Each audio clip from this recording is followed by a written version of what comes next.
In August 1942, the Japanese believed they could take back Henderson Field from the Americans on Guadalcanal. The result, however, would be different. Japanese troops, tired and soaked in sweat, advanced through thick jungle in a single file line. Since October 16th, they had been marching inland from the western tip of Guadalcanal, cutting through sharp hills and dense vegetation. At one point, they had to hold their rifles high while wading through the chest-deep Lunga River. Each man carried heavy loads, including an artillery shell, making the journey even harder. The weapons crews were particularly burdened, hauling broken parts of weapons that were so heavy they eventually fell behind the rest of the unit. Lieutenant General Hyakutake's 17th Army, led by Lieutenant General Masao Maruyama, included these soldiers in its 2nd Division. Despite the harsh conditions, they believed they could overcome the U.S. Marine Corps and the single U.S. Army unit defending Henderson Field. The dense jungle canopy concealed Maruyama's column from American aircraft, helping the Japanese prepare a surprise attack from the south on October 22nd. They planned to recapture Guadalcanal, and their leaders were so confident of victory that they even chose a code word, Banzai, for surrendering the Americans. At Lunga Point, the American Marines were worn out and unwell. Alongside a regiment of inexperienced Army soldiers, they expected an attack from the west and built defensive trenches and rifle pits accordingly. But they were about to be caught off guard. Months earlier, in January 1942, as they expanded across the South Pacific, the Japanese had captured Rabaul on New Britain. This gave them a large harbor and allowed them to build an air base, extending their defensive perimeter in the region. They also established a strong naval base at Truk in the Caroline Islands. To protect Rabaul from Allied attacks, the Japanese sent forces to New Guinea and the Solomon Islands. In early May, the Japanese took over Tulagi, just 20 miles from Guadalcanal, the largest island in the Solomon chain and home to the British Solomon Islands Protectorate. After a small landing force secured Tulagi, they began building seaplane bases there and on a nearby island. The Imperial Japanese Navy then ordered airfields to be constructed at key locations, including Guadalcanal, to reinforce their defensive line. However, following their losses at the Battle of the Coral Sea in May and Midway in June 1942, Japan's plans were at risk. By early July, 2 Japanese construction units landed on Guadalcanal and started work on an airfield at Lunga Point, scheduled for completion the next month. Once operational, this airfield would allow Japan to challenge Allied efforts in the area and cut off crucial Allied supply routes between Australia and Hawaii. The Americans couldn't allow that. After some intense discussions among the American Joint Chiefs of Staff, Admiral Chester Nimitz, commander of the U.S. Pacific Fleet, was ordered to capture Tulagi and the Santa Cruz Islands and establish a base. General Douglas MacArthur was assigned to take the northeast coast of New Guinea. Afterward, the Americans planned to target Rabaul. Learning that the Japanese were building an airfield on Guadalcanal, Nimitz was instructed to seize the island on July 5th. This mission became the main goal of Operation Watchtower. The Americans also planned to retake Tulagi.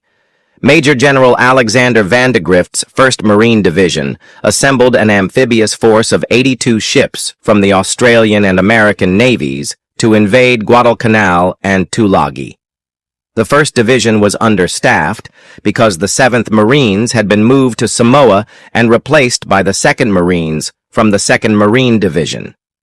This would be America's first ground offensive of the war, initially set for August 1st, but delayed for a week to give Vandegrift more time to gather intelligence and load supplies in Wellington, New Zealand.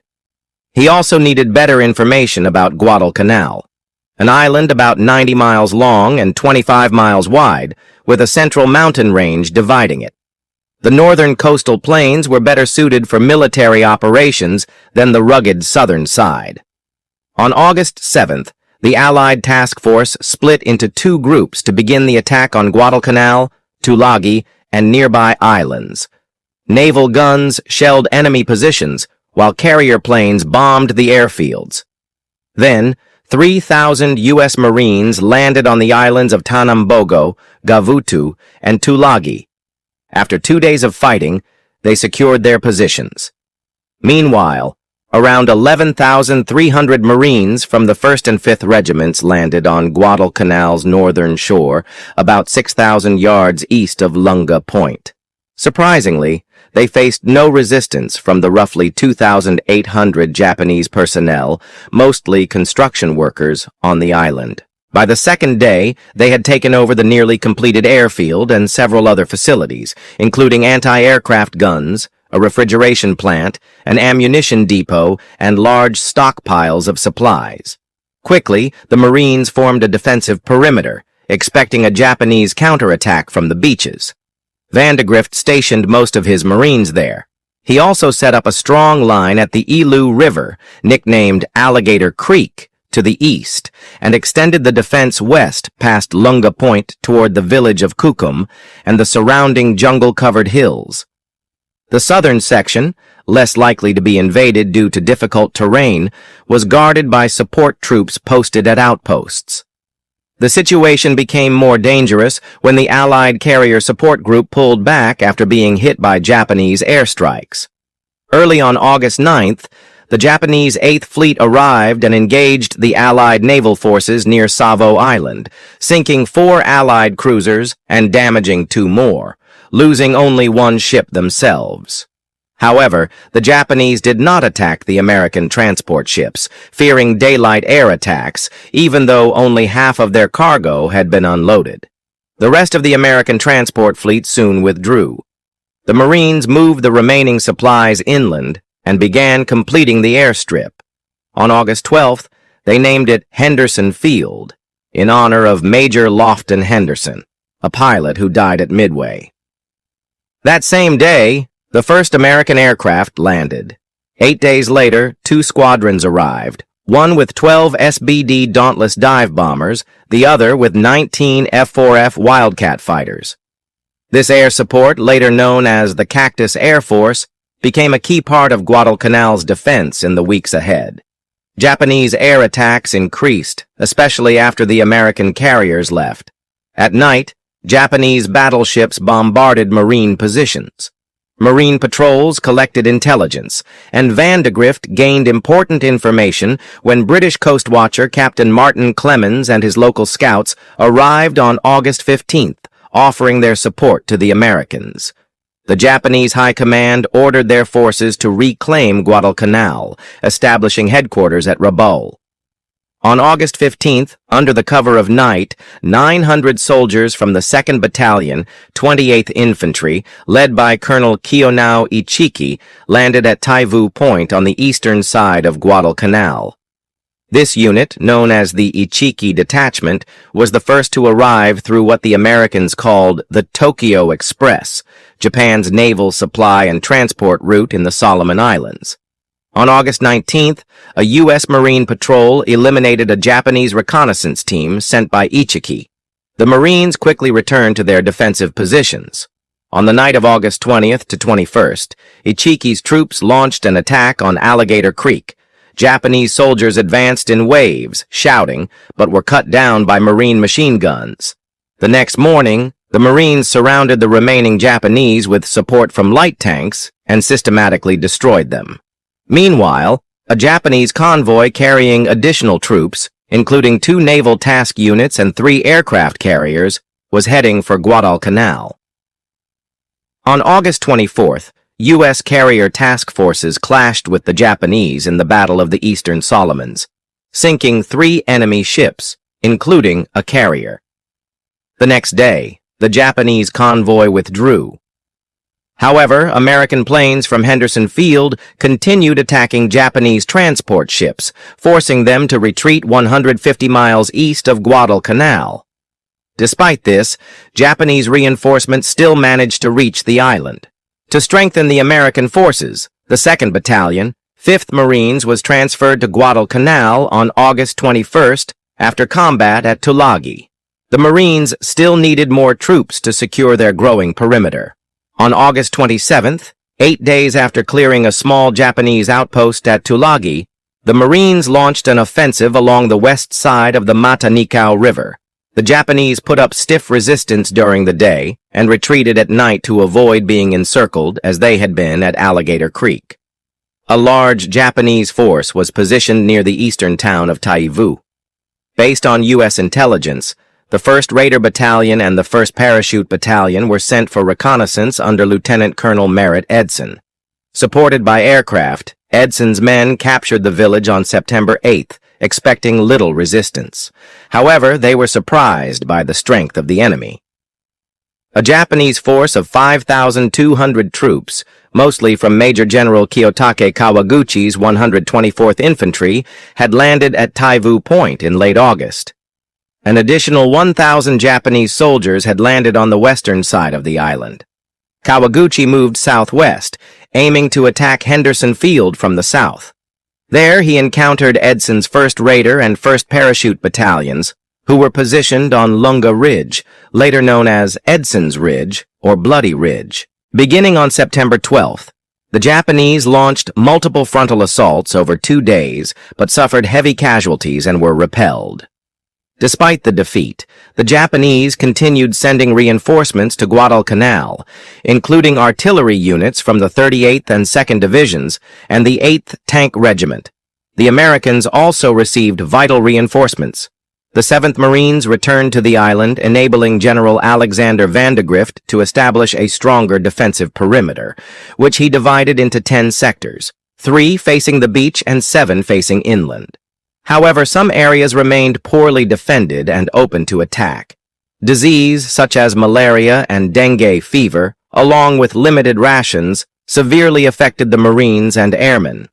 The Japanese faced even worse conditions, with their food supplies cut to a third due to rough terrain, logistical challenges, and constant air attacks from Marine pilots. Determined to clear the Japanese from the Matanikau area, Vandegrift ordered an assault beginning October 7th.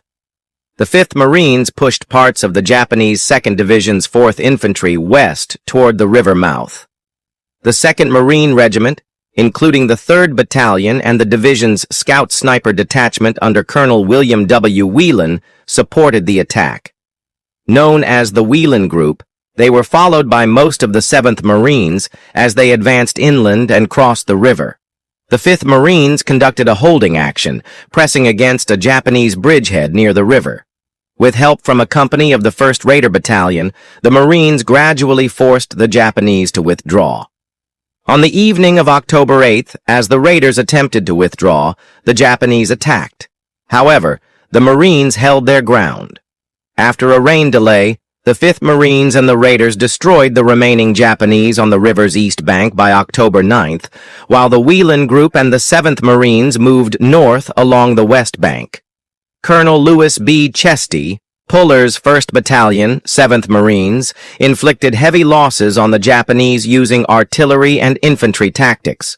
Over 3 days, they killed around 700 enemy soldiers. Despite these losses, the Japanese continued to plan an assault on Henderson Field. They underestimated American strength, believing there were only 10,000 Marines on the island, when in reality the number was more than double. On October 10th, Japanese Commander Harukichi Hyakutake traveled to Guadalcanal's western tip to oversee operations. He found understrength units, a severe ammunition shortage, and poor troop conditions. More troops were dispatched, but so were American reinforcements. On October 13th, over 3,000 soldiers from the U.S. Army's 164th Infantry Regiment, part of the American Division, landed at Lunga Point, bringing Vandegrift's force to 27,000. To prepare for moving heavy equipment and advancing further, the Marines secured a key position at the Matanikau River. The 3rd Battalion, 1st Marines, and 3rd Battalion, 7th Marines held this position, supported by the 1st Special Weapons Battalion and the 11th Marines. They built a horseshoe-shaped defense line on high ground along the river.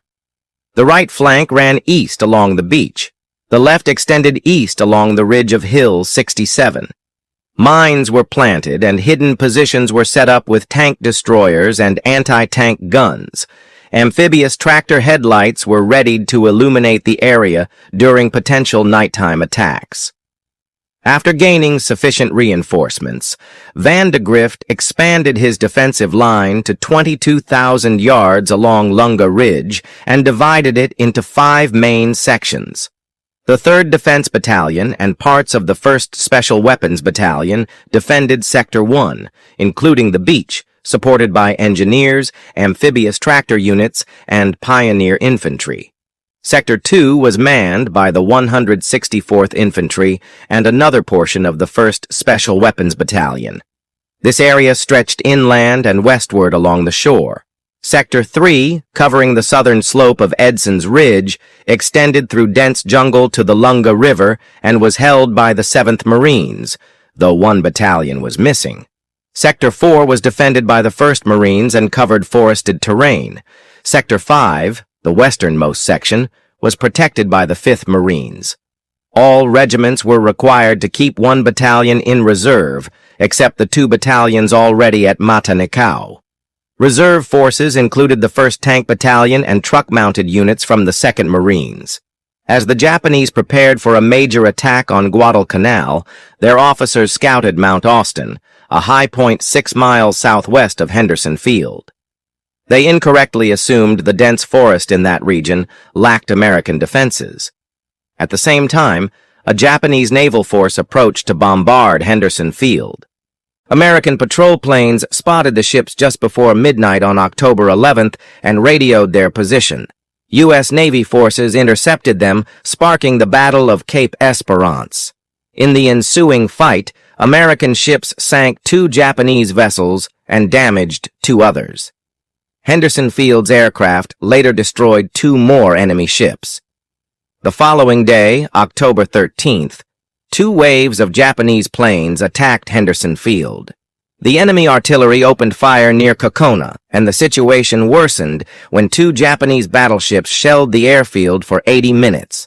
The Marines quickly gave this weapon the nickname Pistol Pete.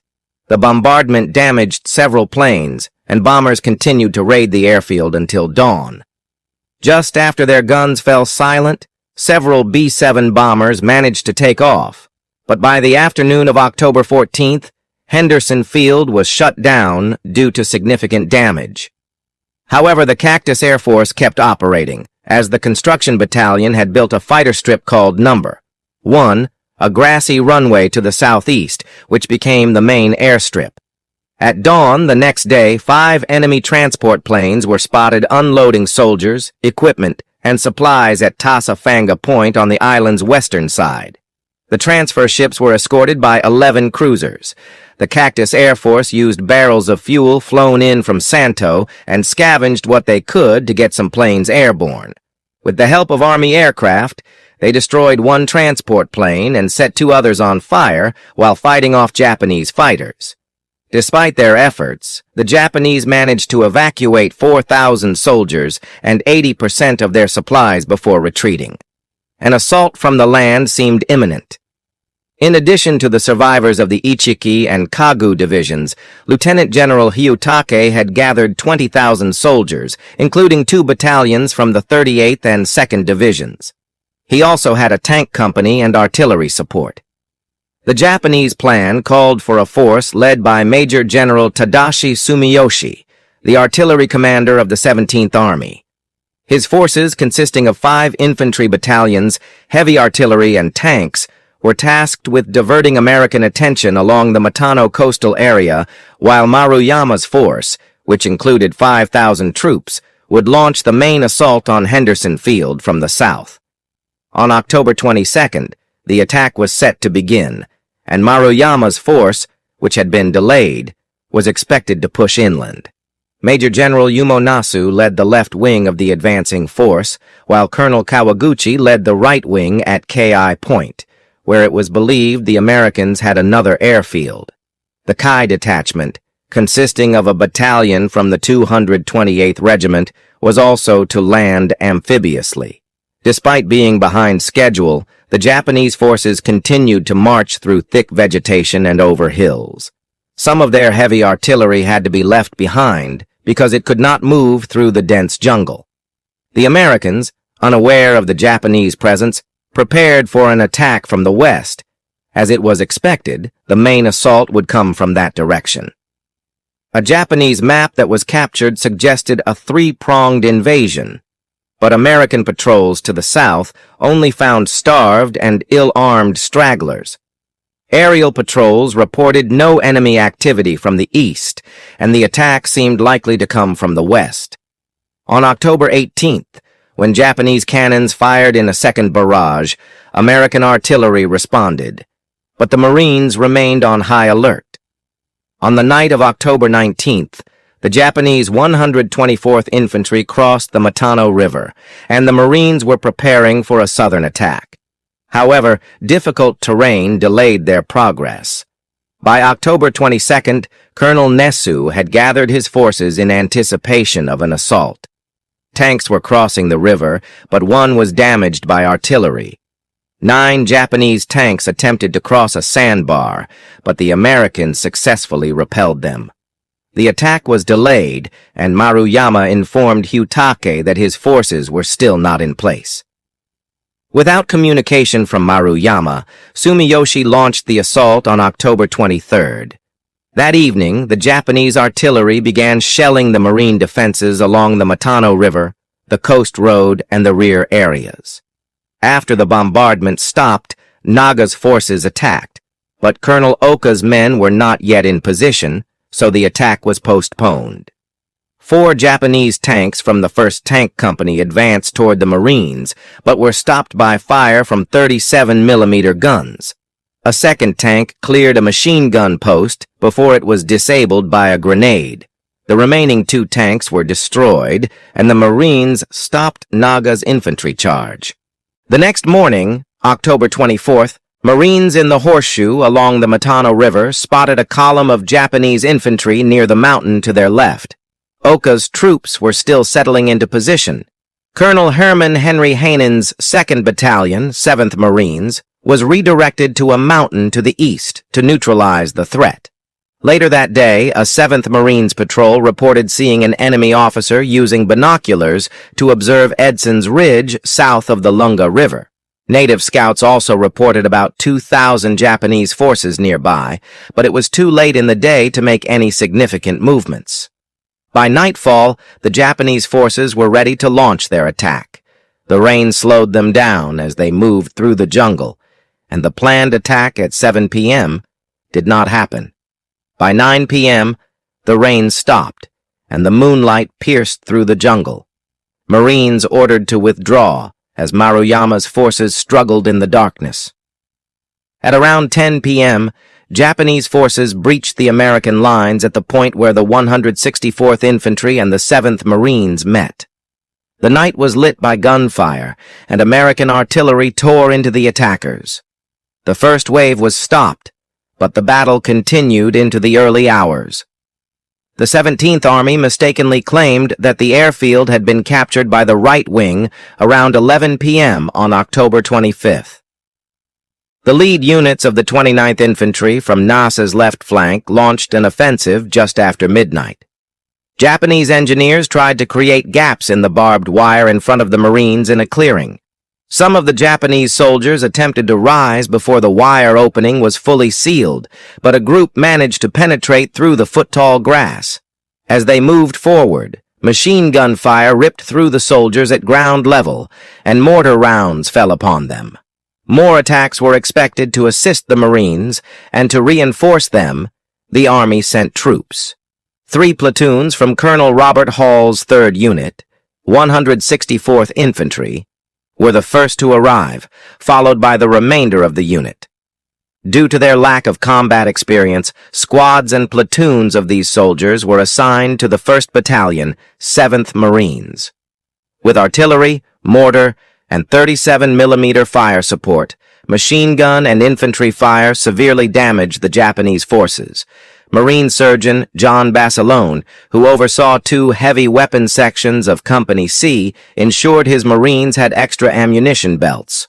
When 2 machine guns were knocked out, he brought a fresh one, fixed the broken one, and kept firing until help arrived. For his actions, he received the Medal of Honor. At about 3 a.m., troops from Colonel Maduro Fia's 3rd Battalion, 29th Infantry, attacked the Marines. Fia pushed through the American line with 100 men, but most of his force was destroyed, and he was pinned in a pocket. The Marines halted another assault at daybreak. Nas ordered his men to withdraw into the jungle and wait until dusk before launching another attack. Meanwhile, the Marines demolished Fia's pocket and other concentrations of Japanese soldiers trapped in their positions. At 8 a.m. on October 25th, Japanese artillery began to strike Henderson Field, continuing for 3 hours. Japanese aircraft bombed the Americans 7 times throughout the day. Initially, the Marines could offer little resistance to the aerial assault, as their own jets couldn't take off due to the heavy rains. Meanwhile, 3 Japanese destroyers arrived in the morning and sank 2 American destroyer transports. After sinking 2 harbor patrol boats, Japanese battleships began bombarding Lunga Point. Retaliatory fire from Marine shore batteries struck the ships 3 times. When the Japanese ships disappeared from view, the KY detachment was captured along with them, meaning Key Point would not be the landing spot for the Japanese. By the end of the day, the fighter strip had dried enough for Marine aviators to take off, shooting down more than 20 enemy planes. Despite the heavy bombardment on the American position, the 5th Marines in Sector 5 shifted their line southwest, bridging the gap with the left flank of the 2nd Battalion, 7th Marines at the Horseshoe. Meanwhile, the consolidated 3rd Battalion, 164th Infantry regrouped and took control of the eastern part of the line. The Marines controlled the western part of the polar sector, including the south slope of Ed Ridge. As the sun set, Marama prepared for another attack. He placed Nasu in charge of the 2nd Engineer Battalion and reserves from the 16th Infantry on the left and 29th Infantry on the right. 2 of Shoji's battalions were deployed to protect Marama's right flank. This decision was based on a false rumor that an American army was on the way.